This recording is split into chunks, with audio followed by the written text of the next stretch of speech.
हाँ तो दोस्तों, आज मैं एक ऐसे विषय पे बात करूंगा जिसको समझ के आपको ऐसा लगेगा कि हम लोगों को पूरी तरह से गुमराह किया था पिछले काफ़ी सालों से। हमारे देश के अंदर असली प्रॉब्लम और हमारे देश के लोगों के लिए जो असली प्रॉब्लम्स है वो कुछ और है, लेकिन हमको बताया जाता है कि हमारे प्रॉब्लम्स कुछ ये है। और इवन बहुत सारी पार्टीज़ इन प्रॉब्लम्स के बारे में भी बात नहीं करती, उनको कुछ दूसरे ही इश्यू होते हैं। वोट बैंक के भी हमारे समुदाय के साथ ये नहीं हो रहा है, वो नहीं हो रहा है। वो कभी भी किसी भी वक्त मैंने देखा है कि वो एक कॉमन कोज के बारे में बात नहीं करते। फिर भी हम मोस्ट ऑफ द टाइम्स हमारी जनता को जब पूछा जाता है तब उनको यही लगता है कि भाई हमारा प्रॉब्लम या तो करप्शन है, या तो फिर लॉ एंड ऑर्डर है, या फिर सड़कें सही नहीं है, बिजली का डिस्ट्रीब्यूशन सही नहीं होता, टाइम पे नहीं मिलती, एजुकेशन जो सरकारी एजुकेशन है वो क्वालिटी वाला नहीं बचा तो वहाँ पे कोई जाता नहीं है। Again same cheese with the government hospitals, वहाँ पे इतना रश है कि वहाँ पे भी एक क्वालिटी हेल्थ केयर मिलना आसान नहीं रहा है।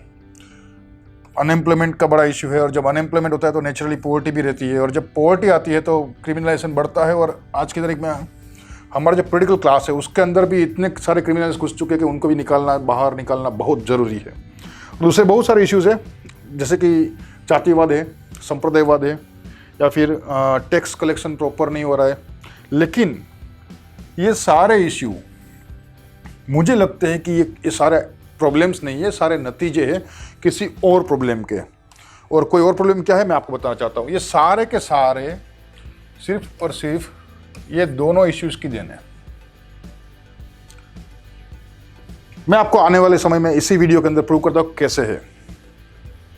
जैसे कि जब हिंदुस्तान आज़ाद हुआ था तब हमारा देश काफ़ी हद तक अलग अलग जातिवाद के इश्यूज में ऑलरेडी इन्वॉल्व था, और आज़ादी के टाइम पे जो हमारे देश के जो हिस्से हुए वो एक संप्रदायवाद के आधार पे हुए थे। तो वहाँ पे संप्रदायवाद भी बहुत काफ़ी हद तक हमारे देश के अंदर सामान्य जनजीवन के अंदर ऐड हो चुका। और इसी बात का फ़ायदा रहती रही मोस्ट ऑफ द पार्टीज़, जैसे कि SC ST को रिजर्वेशन, हालांकि वो रिजर्वेशन देने का इरादा सही था उस वक्त, लेकिन उनको बाद में रियलाइज़ हुआ कांग्रेस को कि भाई this can be used as a vote bank. तो उन्होंने SC ST समुदाय को वोट बैंक के लिए एज ए वोट बैंक काफ़ी समय तक इस्तेमाल किया। फिर जब उनको लगा कि अभी SC ST वोट बैंक कहीं और जा रही है, जैसे कि SC कम्युनिटीज़ ज़्यादातर एक टाइम पे BSP आई, जब काशीराम जी ने BSP को लॉन्च किया तब उनके पास चली गई। फिर उन्होंने मुस्लिम्स को अपनी वोट बैंक बनाने की कोशिश की।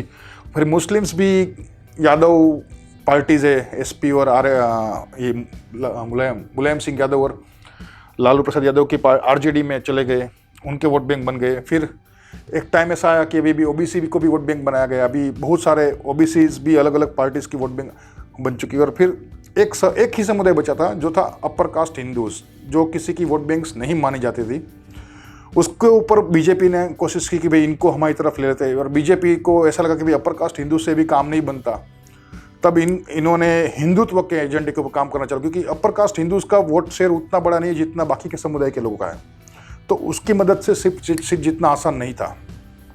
फिर इन्होंने हिंदुत्व को अपना मुद्दा बनाया, और काफ़ी हद तक दलितों को भी हिंदुत्व के मुद्दे के ऊपर ट्रांसफ़र करके उनके वोट बैंक में शामिल किया। फिर OBCs भी काफ़ी हद तक BJP की वोट बैंक में शामिल हुए। और जब ये सब हो रहा था तब आम आदमी पार्टी जो चाहती थी कि अपने भी पैर फैलाए, वो भी कुछ काम करना चाहती थी।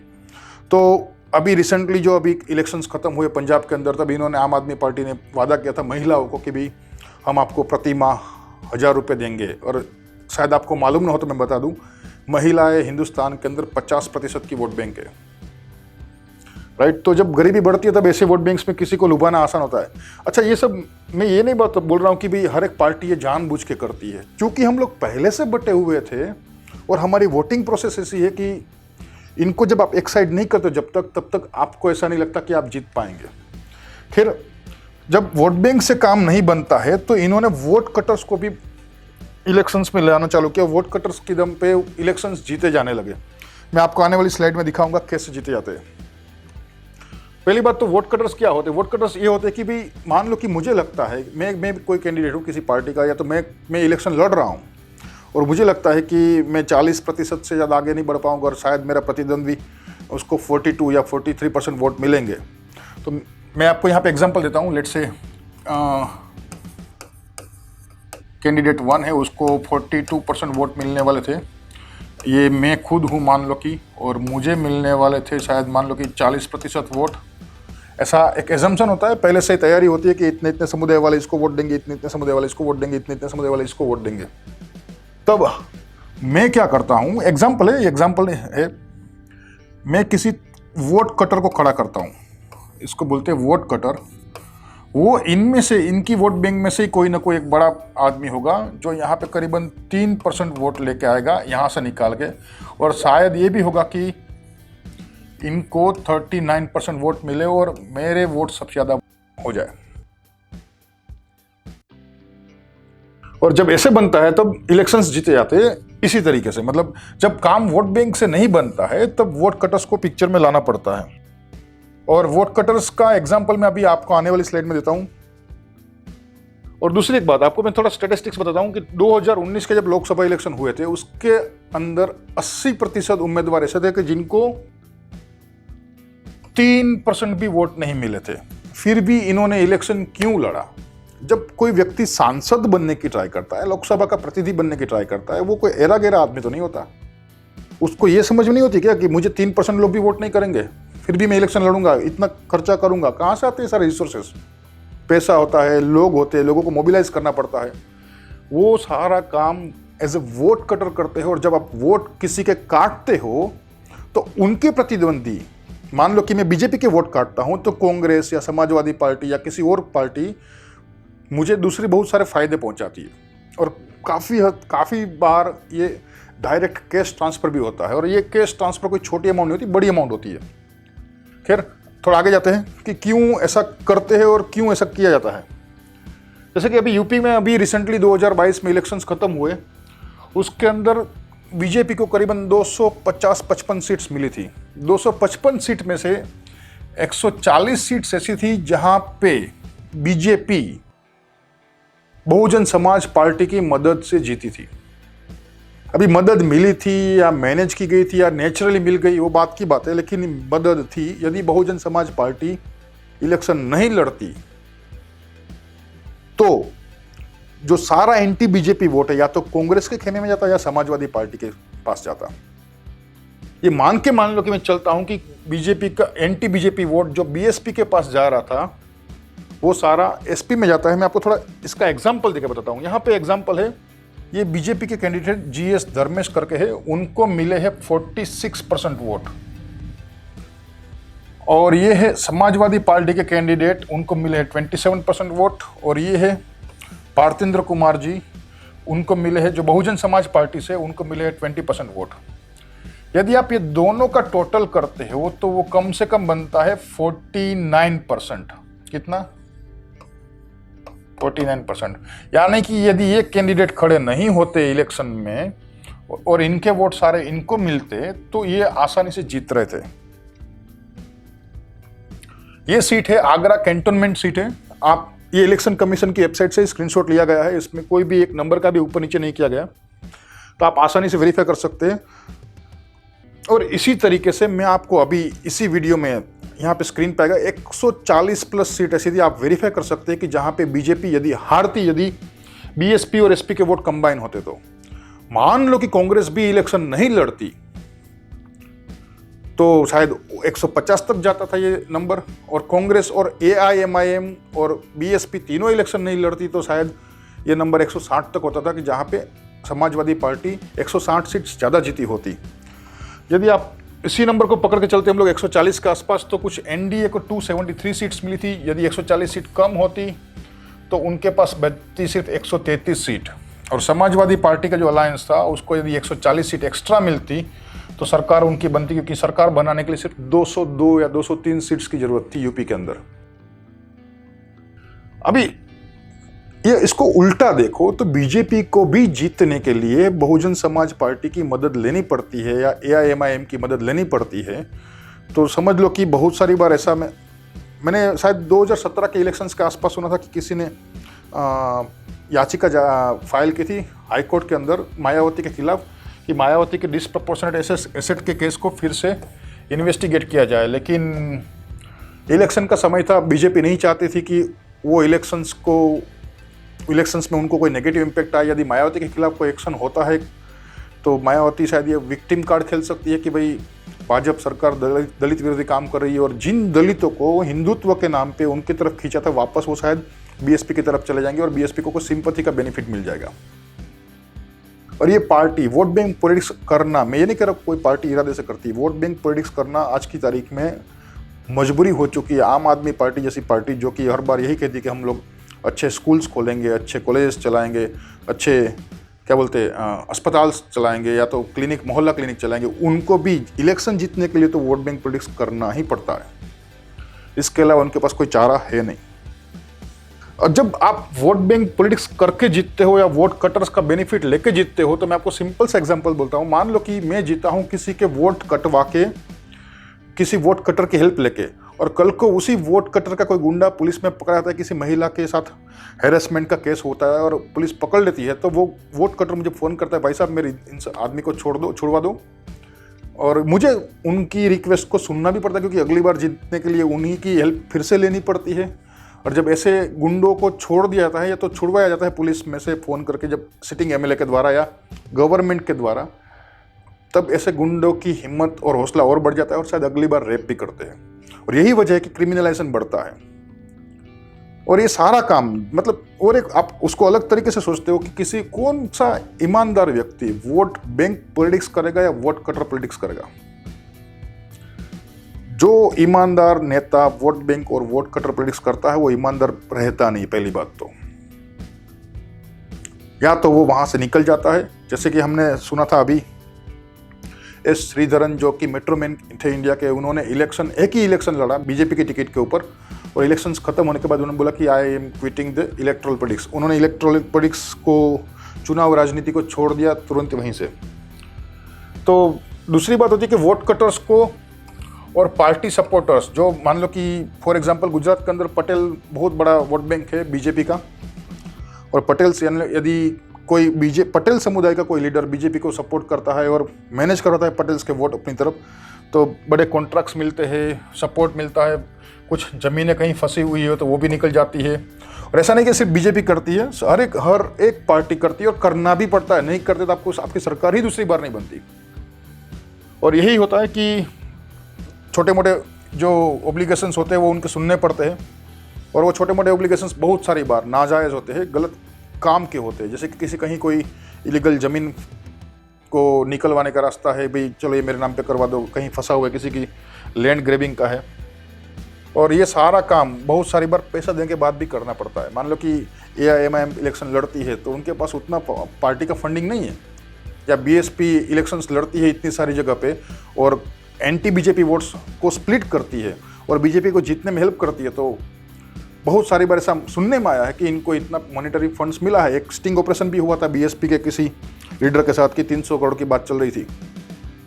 ये 300 करोड़ रुपया बीजेपी के हेडक्वार्टर्स जो कि कमलम होते हैं उनके गार्डन के अंदर, पेड़ तो नहीं है जहाँ से उगते हैं, 300 करोड़ रुपये हमारे जैसे लोगों से आते हैं।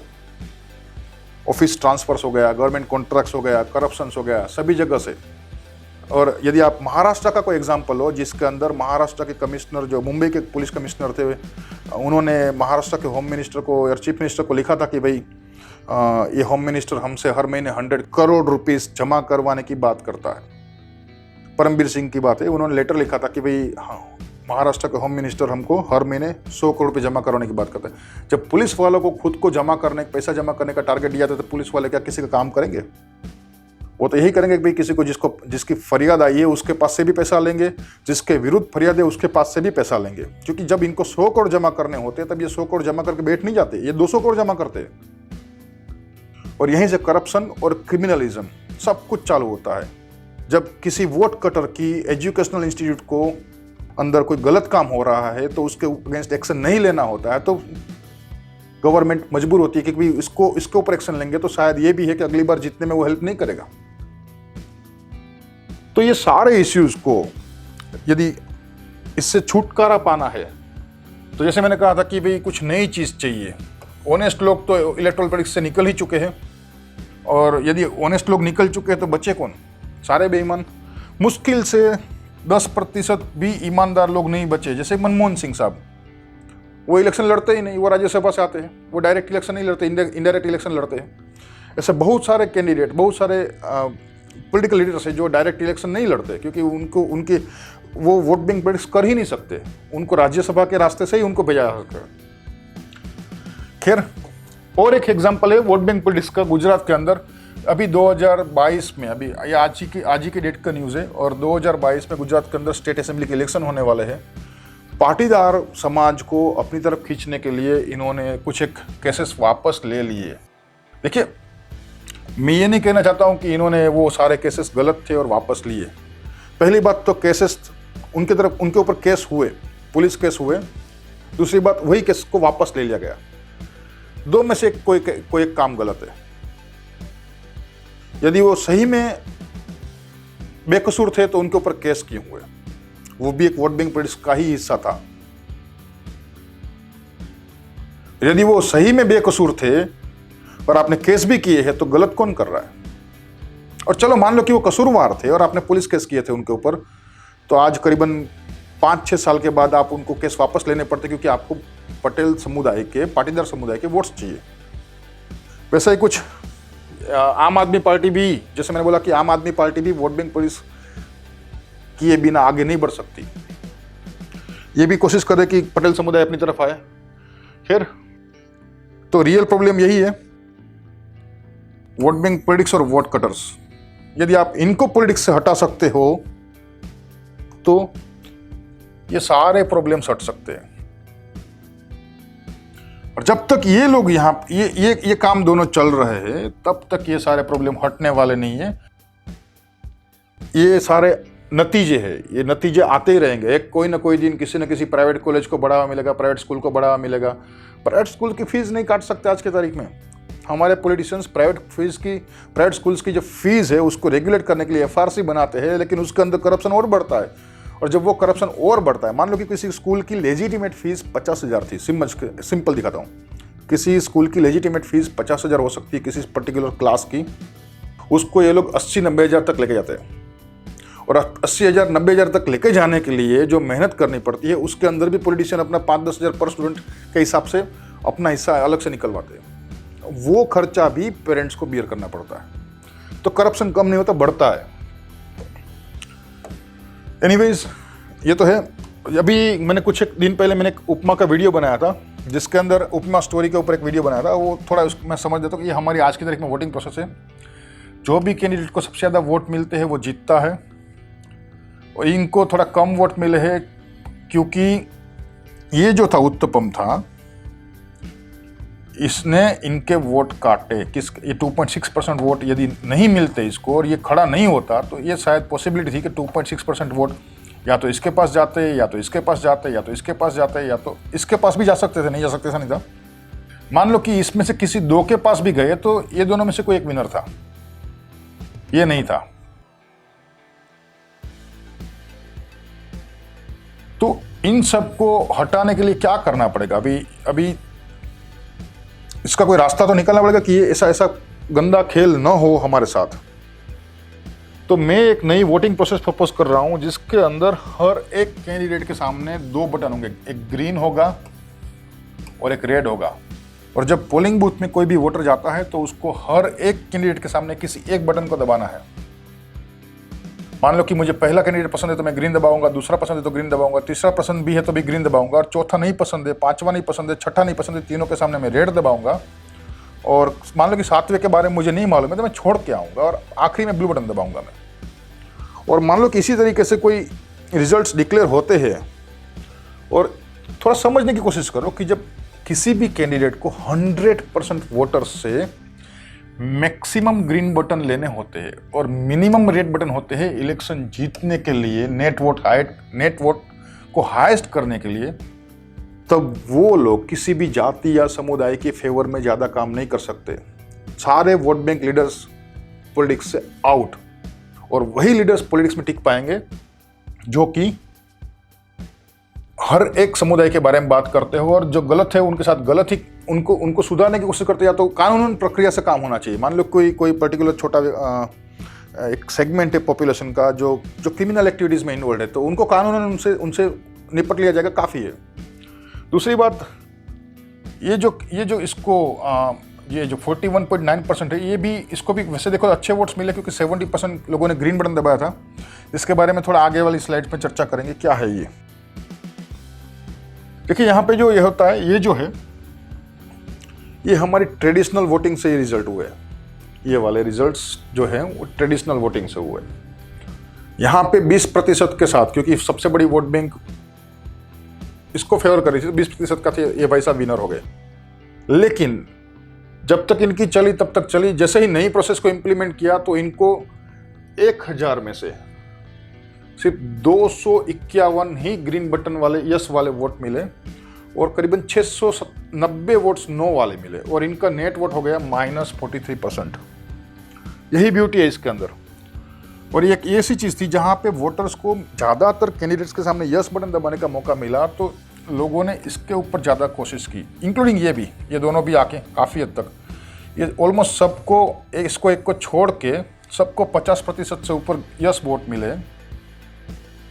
और ये भाई साहब नेट वोट 50.30% के साथ विनर हुए। यहाँ पे आप देखोगे तो पिछले इलेक्शन में जो इस ट्रेडिशनल वो जो ओटमील है, ओटमील को मानते हैं, ज़्यादातर लोग मान रहे थे कि ओटमील एक अच्छा नाश्ता है, अच्छी डिश है, लेकिन इसको सिर्फ 9.8% वोट मिले क्योंकि लोग ये मान रहे थे कि भाई दूसरे लोग इसको वोट नहीं करेंगे, दूसरे लोग अपने ट्रेडिशनल पार्टी के पीछे भागेंगे। और यही वजह थी कि बहुत कम वोट मिले ये ऑप्शन को। और जब लोगों को ऑप्शन मिला कि हाँ भाई मैं 2-3 लोगों के सामने यस कर सकता हूँ और बाकी के लोगों के सामने नो कर सकता हूँ, तब ये जो कि यहाँ पे नापसंद वाला था ऑलमोस्ट, यहाँ पे नंबर 2 आ गया। और शायद ये भी होगा कि अगली बार इनके जीतने के चांसेस भी बढ़ जाते हैं। तो इससे फायदा क्या होता है ये वोटिंग प्रोसेस का? तो पहली बात तो वोट बैंक पॉलिटिक्स खत्म एक ही झटके में। जिस दिन आप इंप्लीमेंट करोगे उसी दिन से सारे पॉलिटिकल पार्टीज की और सारे पॉलिटिशियंस की भाषा बदल जाएगी। मैं तो ये कहूंगा कि करीबन 20-30% लोग पॉलिटिक्स के अंदर से निकल ही जाएंगे। जो ये उत्तपम 2.6% के साथ ये तीनों में से किसी एक का या तीनों में से किसी दो का या तीनों में से किसी तीनों का वोट कटर साबित हुआ था, वो यहां पे बेइज्जत हो गया। अगली बार खड़ा ही नहीं होगा। पैसे मांगने की दूर, पैसे कम, वोट कटिंग करके पैसा कमाने की बात तो दूर रही, अगली बार इलेक्शन के बारे में सोचेगा नहीं। फिर दूसरा है बेनिफिट इसका, जैसे ही मान लो कि ये तो खैर जीत रहा था बार बार और करप्शन कर रहा था, लेकिन मान लो कि छोटी मोटी पार्टीज भी किसी करप्ट और क्रिमिनल्स को खड़ा करती है तो भी इनको हराना आसान होता है, क्योंकि इनको वोट्स करप्ट और क्रिमिनल्स वैसे देखो तो छुपे नहीं होते, पब्लिक को मालूम होता है। लेकिन क्या करें, उनकी भी मजबूरी है। कोई नया साफ सुथरा चेहरा बचने ही नहीं दिया वोट बैंक पॉलिटिक्स ने और वोट कटर्स ने, तो किसी एक को तो सिलेक्ट करना ही है। तो लोग आज की तारीख में ऐसा है कि कम करप्ट को पसंद करते हैं, या तो अपनी जाति किस तरफ जा रही है उसकी तरफ सब लोग जाते हैं। लेकिन जब लोगों को ऑप्शन मिलेगा ना बटन दबाने का, तब कोशिश करेंगे कि करप्ट और क्रिमिनल्स के सामने ज़्यादातर लोग ना दबाए और नो बटन दबाए या तो रेड बटन दबाए। और यही वजह है कि करप्ट और क्रिमिनल्स को आसानी से ये जो है आधे वोट तो नेगेटिव पड़ेंगे, और यदि आधे वोट नेगेटिव पड़ गए तो उनके मैक्सिमम वोट 1-2% या 0% के आसपास, उसके ऊपर नहीं जा सकते नेट वोट में, और उनको हराना भी आसान हो जाता है। इसका दूसरा बेनिफिट ये है, जैसे मैंने बताया अभी ये ओटमील के केस में, कि भी ये जो है इसको वैसे देखो तो ट्रेडिशनल मेथड से सिर्फ 9.8% वोट मिले, लेकिन यहाँ पे करीबन 42% वोट मिले। तो जो हमें चाहिए कि हमारी राजनीति के अंदर ईमानदार लोगों को अपने पैर टिकाने के लिए आसान हो जाना चाहिए, उनको गलत तरीके हथियार न करने पड़े और सही तरीके से वो लोग पॉलिटिक्स के अंदर अपना काम कर सके, पॉलिटिक्स के अंदर अपना वजूद जमा कर पाए। तो यही मेथड है कि जो ईमानदार और एबल लोगों को आगे बढ़ाएगी, सपोर्ट करेगी। क्योंकि इलेक्शंस जीतने के लिए बाद में वोट बैंक को कंसोलिडेट नहीं करना पड़ेगा, इलेक्शंस जीतने के लिए बाद में वोट कटर्स को पैसा नहीं देना पड़ेगा, और जब ये सारा काम नहीं करना पड़ता है, आपको केस फॉर वोट का काम नहीं करना पड़ता है, तब सीधी बात है ईमानदार लोगों को लगेगा हाँ भाई अब ये थोड़ा माहौल हमारे लायक है, अब हम ये इसमें जा सकते हैं। देखिए ये जो प्रपोजल है मैं लीगली पॉसिबल है इसके बारे में मैंने पूरा एक डिटेल वीडियो बनाया है, जो उपमा स्टोरी इसी स्टोरी को मैंने अच्छे से समझाया है। इसकी लिंक मैं डिस्क्रिप्शन में सबसे पहले वही रखूंगा, और दूसरे भी बहुत सारे बेनिफिट्स है उसके बारे में मैं डिटेल में डिस्कशन किए, उसकी लिंक्स भी उसी के नीचे रहेंगी। दूसरी बात है वो लिंक की बात है, लिंक मैंने शेयर कर दी है। बहुत सारे दूसरे बेनिफिट्स है, उसकी भी लिंक्स उसी के नीचे रहेगी। मेरी आपसे एक रिक्वेस्ट है कि मैं खुद इस प्रपोजल को, इस प्रकार के वोटिंग सिस्टम को इम्प्लीमेंट करने के लिए ऑथोरिटीज के साथ लीगली सबमिट करूंगा, और जरूरत पे तो फाइट भी करेंगे थ्रू कोर्ट्स और थ्रू अवेयरनेस। यदि जो भी पॉलिटिकल पार्टी इसको सपोर्ट करती है बहुत ही बढ़िया है, नहीं करती है तो कोशिश करेंगे, उनसे लड़ेंगे और अगले दशक के अंदर इसको इम्प्लीमेंट करने की पूरे के पूरे प्रयास रहेंगे। तब तक ये सारे वीडियोस मैं बना रहा हूँ, यही इसीलिए बना रहा हूँ ताकि आपको मालूम पड़े कि ऐसा कुछ है, ऐसा कुछ चल रहा है। तो आप बस इसको अच्छे से सुनिए, देखिए। मेरे किसी भी वीडियो में यूट्यूब से एडवर्टाइजिंग का पैसा कमाने के लिए नहीं बना रहा हूँ। तो मेरी आपसे रिक्वेस्ट है कि आप सब्सक्राइब करें हमारी चैनल को, शेयर करें दूसरों के साथ, और हो सके तो दूसरों के साथ इसी प्रपोजल को डिस्कस करें ताकि आपको मालूम पड़े कि इसके पोटेंशियल्स क्या क्या है। तब तक के लिए धन्यवाद, थैंक यू।